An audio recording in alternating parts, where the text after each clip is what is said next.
because when, of course, we deal with patients and the patient wants sometimes a quick fix, not a quick fix, but these are some aspects that I would be interested to know if you have a chance to look at it, or is there any reference in the literature that you are aware of?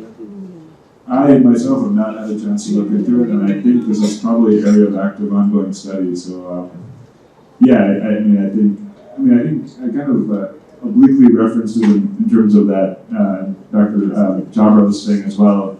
The different, like Indians are kind of responding differently than, I think it's mostly studied in the U.S. population, so that would be Caucasians and African Americans. So it's something interesting. I'm sure this is kind of the vanguard in the future of medicine, so we'll see. Thank you. Thanks. Next speaker, Dr. Can I ask one question? I'm Dr. Paras, practicing in Delhi itself. What is your experience using orlistat and topiramate and bupropion as a combination, because they come to be cheaper for Indian population? Everybody can't afford the semaglutide and all. So, is there any experience using topiramate combined with I think out of those, or maybe with orlistat? Any drugs? Out of those, I've had the best experience with orlistat, just because it's has the best safety profile, and the patients can lose 4 to 5% of their weight. I don't have too much experiments with topiramate or phentermine, but orlistat I think is a pretty good drug, and actually it's available over the counter now in the U.S., so it can be bought. Same as in India. Yeah, but it just the side effects can be kind of difficult to deal with, even though they're not particularly dangerous. But I think if that can be overcome, then I think that's a good medication. Because even a patient lost to arthritis, losing 2-3 kgs of weight, it relieves their joint pains also. Yes. It helps a lot. Any data on combining orlistat with topiramate? Yeah, I do have experience. It causes a lot of kidney stone. So I think the Indian population, where there's a lot of hot weather, people will be dehydrated, and topiramate get crystallized in the kidney. So we see a lot of kidney stone with them. So we used it when the better drug was not in the market. Now with this GLP and GIP blocker, the tirapinide, this drug is excellent. So we're using this drug a lot now. The cost becomes an issue. On one side it's 30 rupees a day, on the other side it's 200 rupees a day. I know, but when you get a kidney stone and taking the kidney stone, the price gets much higher. Than so how much was the incidence of kidney stone? It's at least 5 to 10%. So these people have to drink a lot of water. So maybe you can use in winter month here in India, but summer I don't know how it will be practical. No, the weather is 40 degrees outside. Next speaker, Dr. Karan Sharma, practicing endocrinologist. Going to talk about update in diabetic technology. No.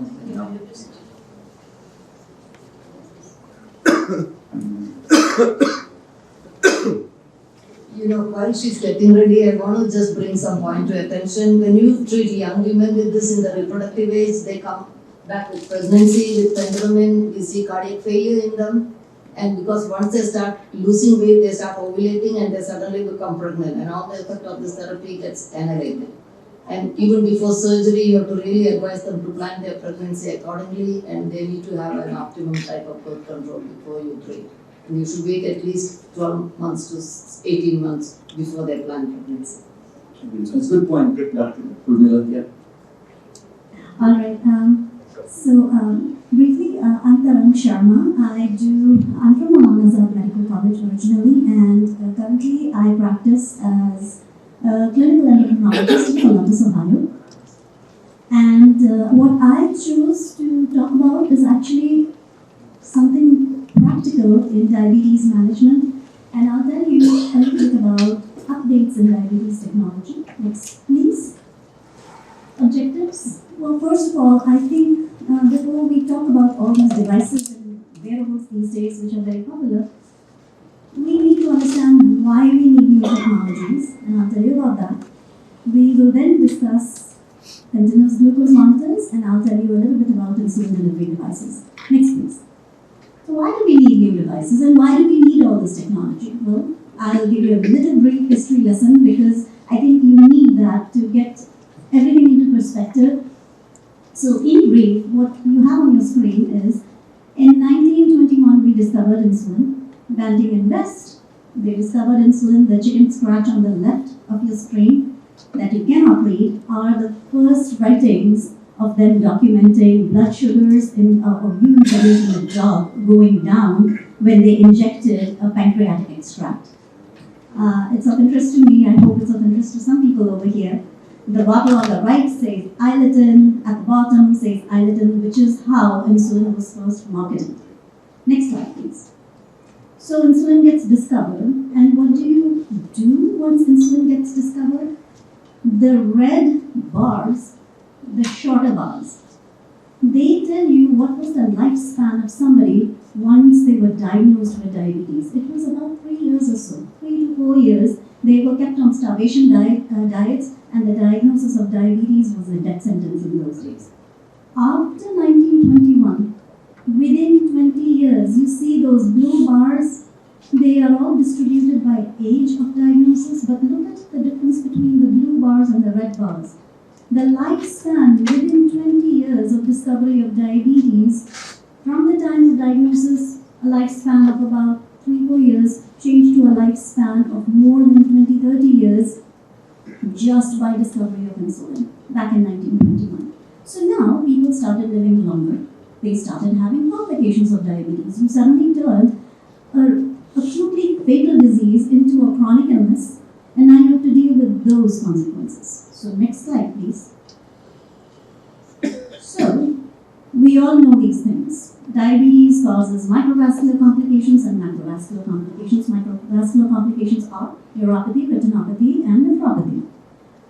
DCCT, this was a trial that was, it's a poster child for a marvelous prospective randomized control trial that was very extensively done. It is quoted not just in the world of diabetes, but in the world of research in general as to how it was conducted. But the reason I'm showing you this graph is I want to point out the degree of reduction in complications that was shown in this trial just by controlling sugars better. So now in the days of A1C, I think everybody here knows what A1C is, including medical students, the few who are sitting over here. So A1Cs of 9, if you control them even to A1Cs of 7 or 7.5, which was possible by very strict measures in those days, retinopathy, nephropathy, neuropathy, it all went down by 60 to 70% in people with diabetes, which is fantastic. Similarly, next slide please. This showed 2-3-fold increase in risk of severe hypoglycemia, but next slide please. So UPPDS, this was a trial done around the same time in people with type 2 diabetes. It also showed similar improvements in microvascular complications. Both these studies, the DCCT as well as the UPPDS, it said that yes, you reduce microvascular complications when you control diabetes, but they both showed a very significant increase in the risk of hypoglycemia, especially dangerous hypoglycemia. And that kind of shaped the scenario for what diabetes is to us today. Next slide, please.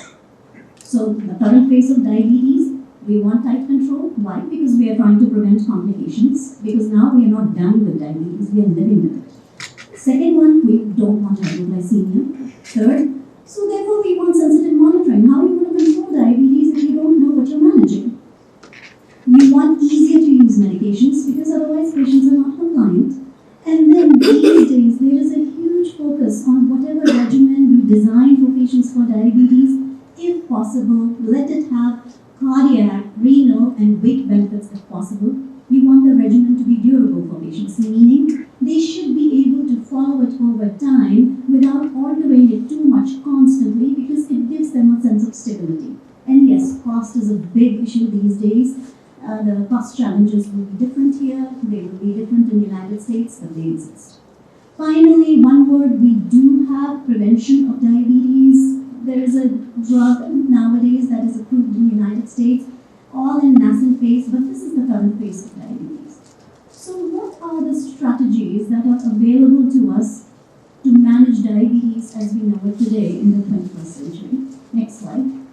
Yes, this is a long list, and I'm not going to go over all of it today. On the top, you have a list of medications that are used. Of course, most of these medications are used in patients with type 2 diabetes, type 1 diabetes, the mainstay is insulin, as we all know. Technologies, that is the second prong of this approach, so to speak, and that's what I'm going to tell you about. Press the button for me, please. That's what we are going to talk about today. So, continuous glucose monitors, let's talk a little bit about those. Next slide.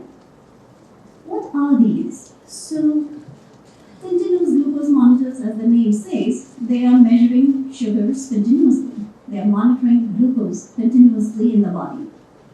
This is in contrast to glucometers or glucometers, which we know they are blood sugar testing machines. Back in the days when I worked in India and trained in India, we had those little strips, the color strips, that were used. You would prick the patient's finger, you would put the blood on the color strip, the color strip would change color, and then you would try and match it with the color code to understand what the sugar is in that moment. From those days to now, we are talking about monitoring blood sugars continuously these days. And I know in India, these machines are available. I think the most popular ones are known by the name Libre 14-day sensors, and Libre 2. These are made by Abbott, and they are available in India. So what are these monitors? These are, so if you see on the screen, that dome-shaped structure which says transmitter, that is what you see externally on the patient. Usually they're wearing it on their arm. Some of them may be wearing some kind of devices on their abdomen. Those are called Dexcom devices. And then you see this hair-like filament that is penetrating the skin into the interstitial fluid. That is the sensor. So the sensor is penetrating the skin. It is residing in the interstitial fluid. That is what is sensing the sugars. That is where it is measuring it with a glucose oxidase reaction. Then it is sending whatever it sensed to this transmitter, which is what you see people wearing on top of their skin. And then this transmitter is transmitting that data to a receiver, which could be somebody's phone, or it could be another receiving device that looks like a meter. What is the difference? And one main thing I want people to understand over here, I'm sure many of you know this already, but if you don't, these devices, they are measuring sugars in interstitial fluid, not in the blood. So what you are measuring on your glucometer is blood sugar. What is being measured by these monitors is interstitial fluid sugar, which is being calibrated internally in the system to generate what would be the predicted sugar. So what you are seeing, the machine is telling you this is your blood sugar. But that is a calculated number that the machine is generating based on what it detected in the interstitial fluid. That is what these glucose monitors are. The advantage to them is they are able to check these sugars continuously instead of at discrete intervals. So a lot of times we say a picture is worth 1,000 words, but then on the other hand, a video is better than a photograph sometimes. And that is what these machines are doing. Next slide, please. For example, here, A and B are two graphs. You will see graph that is in blue is much flatter than the graph that is in red. This is the data and variability of somebody's blood sugar. So the one whose graph is making mountains and troughs, peaks and valleys, this person, his sugars are vacillating between 50 and 300 3 times a day. Each time he eats, probably his sugars shoot up in the 300s. Each time he doesn't eat, they plummet into the 50s. This versus the other person who's mostly in that yellow band, which is the blue band. You might have a similar average blood sugar or similar A1C in both of them, but in endocrinology and in diabetes especially, we really like our flat lines. Not like EKGs, we like our flat lines. So we are saying that the person in blue is much better controlled, even though the A1C in both these people is the same.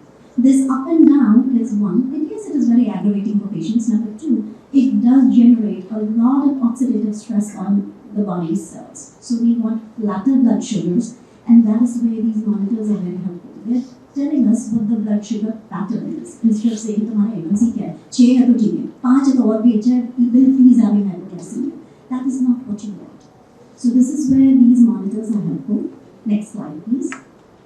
This is how the black arrows, if they were just checking their glucometer sugars, you would see 3 blood sugars which look very similar, but the reality is behind the scenes, which these glucose monitors will show you.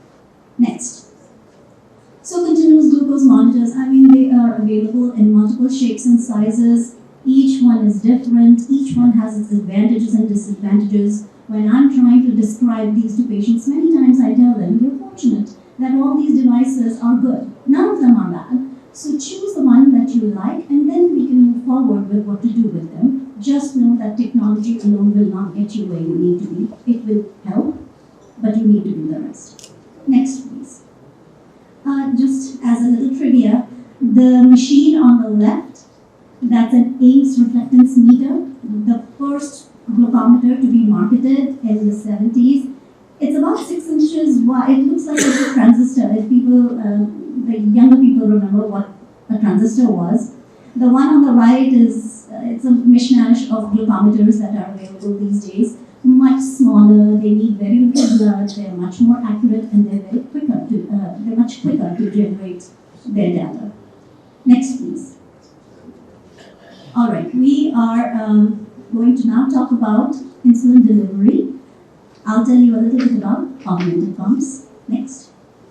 What is augmented insulin therapy? So augmented insulin therapy is,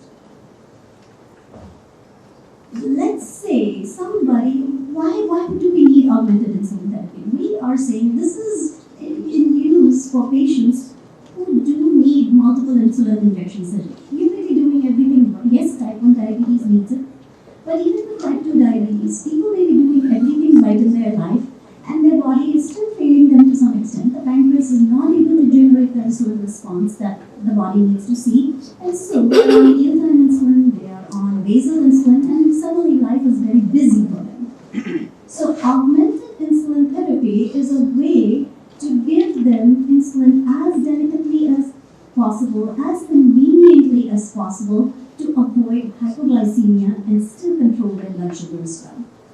So what you see over here, this patient is wearing a glucose sensor on the left of your screen, so to the right of their abdomen.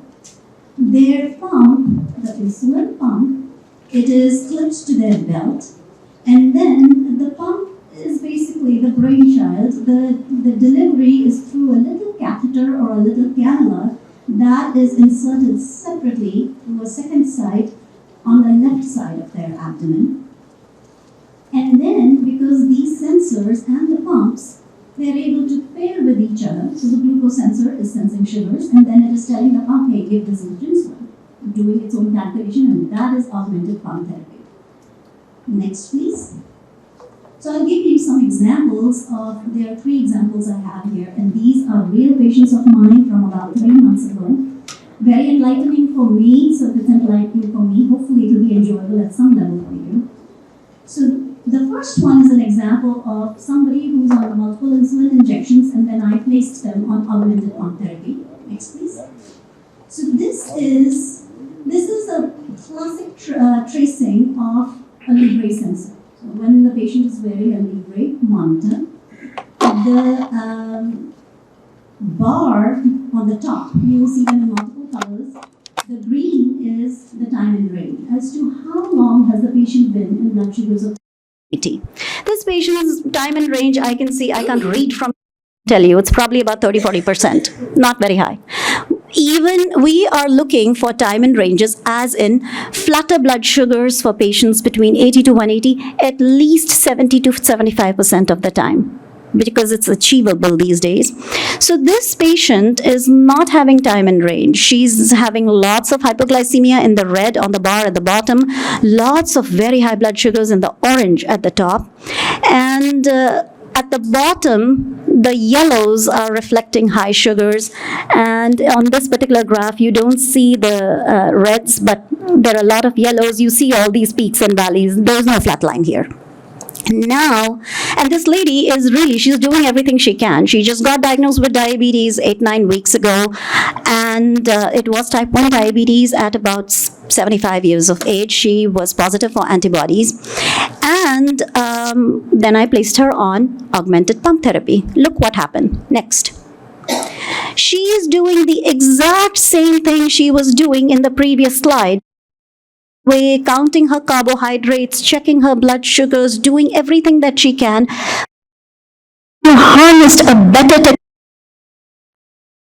range she got. Look at this graph is mostly in green, and even the yellows that are happening, they are not that many. They're barely above 180.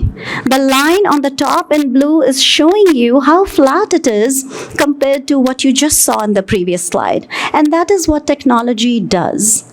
When used correctly, it's a huge, huge, huge help. Next, patient number 2. This person is on usual pump, meaning they are on an insulin pump but not on an augmented pump. And look what happens when I change them to an augmented pump. So this patient was on an insulin pump. They were using actually a sensor, but the sensor was not sending any signals to the pump to control insulin delivery. As soon as we gave them 2 devices that were able to speak with each other, look what happened. Next slide. So on the left, that's not a bad graph. The left of the screen is insulin pump. They have a CGM. They don't talk to each other. Fairly flat, but look at what happens when they are on an augmented pump, where the pump and sensor are both talking to each other and controlling insulin delivery. On the right, the graph is much, much, much flatter. There are hardly any low blood sugars, and it's life-changing for these patients. Next one. This is the last one I have, patient number 3. I like to call it the first generation versus second generation augmented insulin therapy. I will tell you, a lot of these things are available in India. Yes, they are very hard to reach because they are expensive. What is available in United States may not be available in India, but what is available in India may not be available in United States, because India also harnesses a lot of things through what has already been used and released in Europe, which we don't have access to many times. But as a concept, look at this. So next slide, please. This is, again, it's a patient of mine. She is very, very compliant. She's with her diabetes management. And overall, I wasn't particularly unhappy with what she was doing. She is on an insulin pump. She's on a sensor. The sensor is, to some extent, telling the pump what to do. There is what I call an algorithm inside the pump that is understanding what the sugars are doing, going up or going down, and then accordingly it's moderating insulin. So this person has about 66 to 70% time in range. Graph on the top is fairly flat. She's not having any low blood sugars. I was not unhappy with her until I placed her on the new device. This is the pump that got approved in the United States about 6 months ago, but believe it or not, it was all across the world 3 years ago. So we only got it 6 months ago. So yes, we sometimes are behind too. And look what happened when she went on to the second generation of this device, which was more accurate and had a better algorithm. Next slide, please. All of a sudden, this woman is doing the exact same thing she was doing in the previous slide, living her life, running, eating, snacking appropriately. She's still very disciplined, but the green bar suddenly increased to more than 88%, which is fantastic. These are now people who are able to live their lives with diabetes instead of diabetes controlling their lives all the time. And this is what these devices do, and that is augmented insulin therapy. Next slide. So these are multiple insulin pumps. I just threw in the old ones for fun. I like these kind of pictures. The one on the top left of the screen, it's called a blue box. It was the size, it really was the size of a small, or that Britannia cake that you get. If somebody still eats that, then that was the size of that pump. Then the Mini-Med came to the market. That's the picture in the middle. And on the right are these pumps now that are fairly small that are available these days for use. So next I'm going to tell you a little bit about insulin patches. Next slide. So I talked to you about continuous glucose monitors. I showed you augmented pumps, but not everybody is into technology and not everybody is into machines. These patches, they are mechanical. They have no machine in them, no battery, no nothing. And these are the two models that are currently available in United States. They both have different functionalities. Basically, there is a reservoir that is filled with insulin, and then the device on the left is called a Vigo. It releases insulin gradually, and then there is a button which the patients can push to get extra insulin, which is called a bolus when they are eating.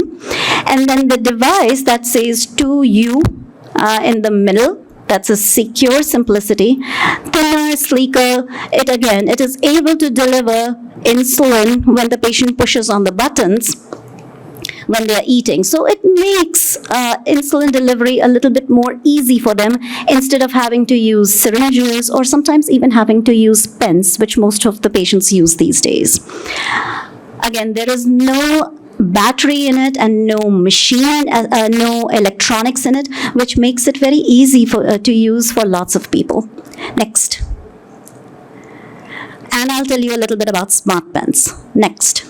So smart insulin pens. These are, since we are talking about artificial intelligence, these days there is a lot of push for remote monitoring of sugars. There's a lot of push for having access to data remotely that you can manage or which the patient can see, or we don't have that yet, but it's coming, where artificial intelligence is able to process that data and help the patient understand what they did to make the next day or the next week better for them.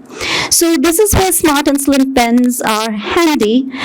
Insulin syringes, you cannot automatically store data electronically. Insulin pens that exist these days, you cannot store any data electronically. The smart insulin pens, on the other hand, they are able to interact electronically with many interfaces. They all have apps that are able to store data. So for example, if the patient has taken some insulin, how much insulin he took will get stored over there. They also have made these apps user-friendly with food logs and calorie counts and carbohydrate counts and suggestions and all those things. But the main idea with smart insulin pens is ability to harness data and to have it stored electronically. Next. And what I have last over here is a little word on inhaled insulin. Next. This is called Afrezza. It's technosphere insulin, so basically it's available as a dry powder. That powder is, available as little tiny cartridges. The device that this hand is holding in the picture it looks like an inhaler, very handy, very easy to carry. The cartridge is put inside it, and the patients can figure out which cartridge they want, the 2-unit cartridge, the 4-unit cartridge, the 8-unit cartridge. They can put it in there, and they can basically, they're supposed to inhale it and suck on it, and that way it gets lodged in the subcutaneous in the back of the pharynx mostly and in the oral cavity, and the absorption of insulin is from there. It is very costly, but some patients really like it because it is very, very quick acting. So I wanted to throw that in there because this is diabetes technology too. And mostly that's what I had today. It was a quick overview for people who like these things.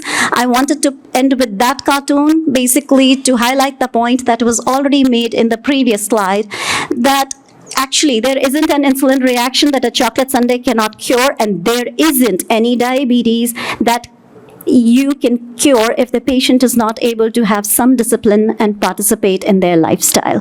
Thanks a lot. So am I supposed to, does anybody have any questions? Thanks, or Dr. I don't know how we are running. Thanks, Dr. Sarma. Anybody has any question? We'll open for like 5-minute question.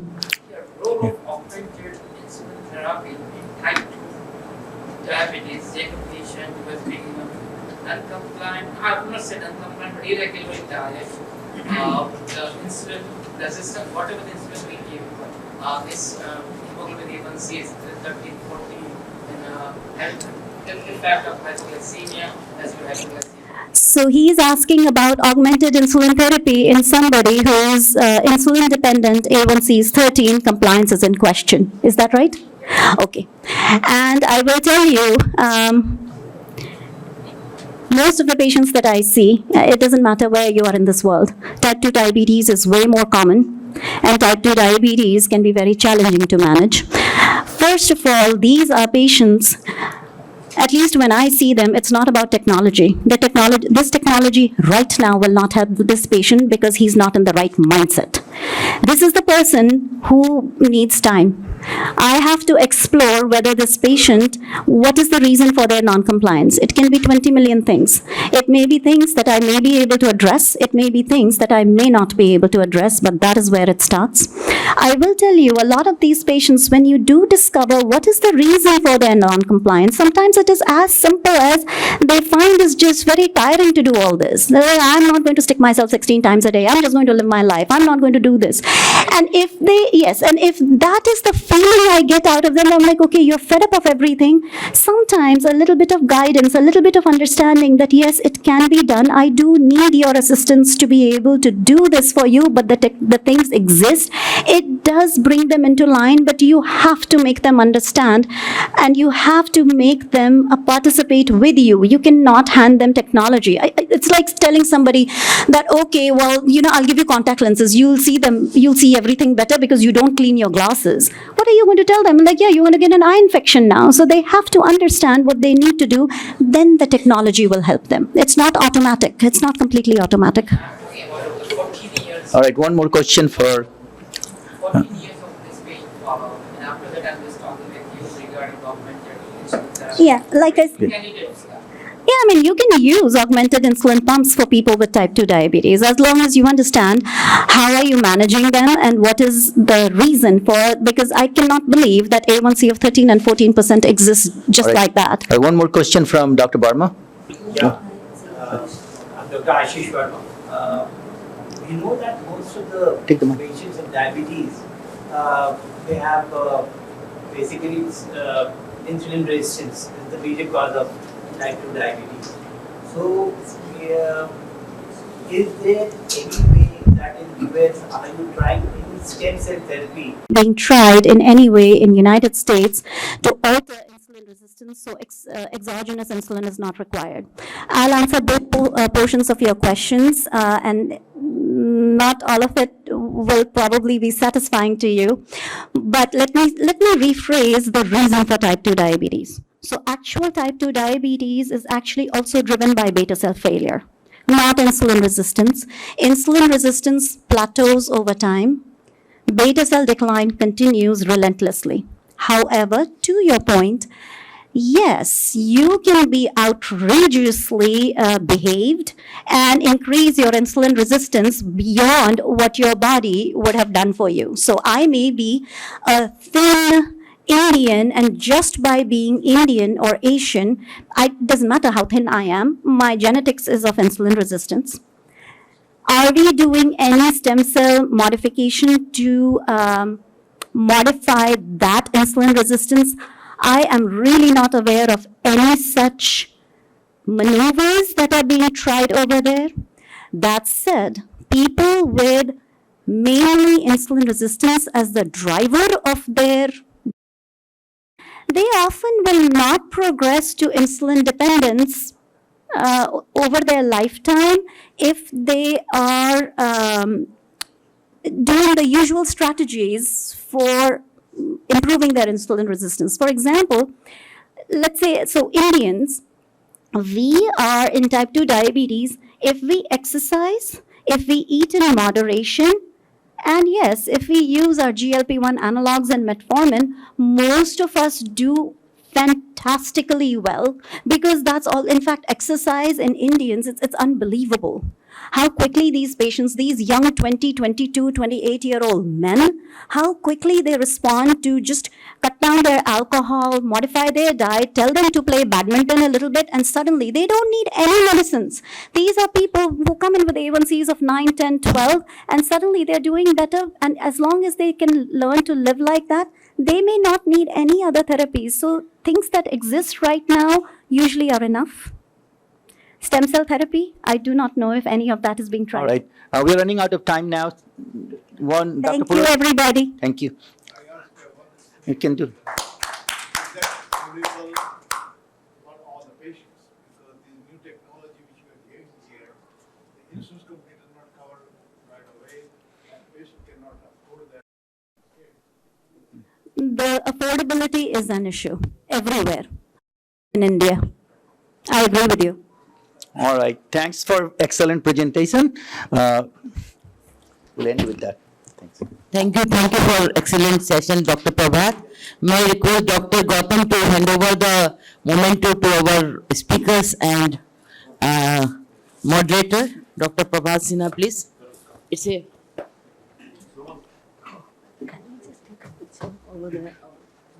Yeah, Dr. Samuel, please join in. People have just walked out. Gaurav is standing outside. Yeah, Jay, can you call Gaurav?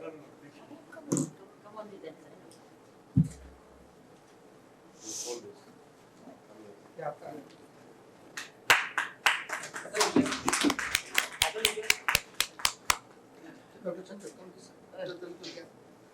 Where's Gaurav? Gaurav is standing outside. नहीं Dr. Taran Sharma. Let me get Gaurav.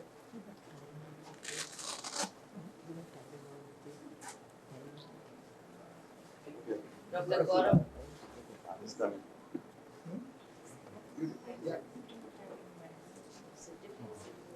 एक second तरफ wait. Gaurav. अपनी poem सुना के चलेगा इनकी music का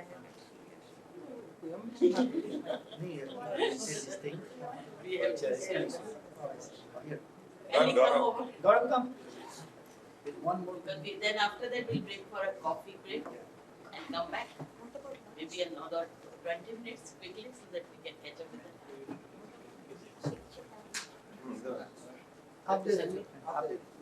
Gaurav Chanchal. Thank you.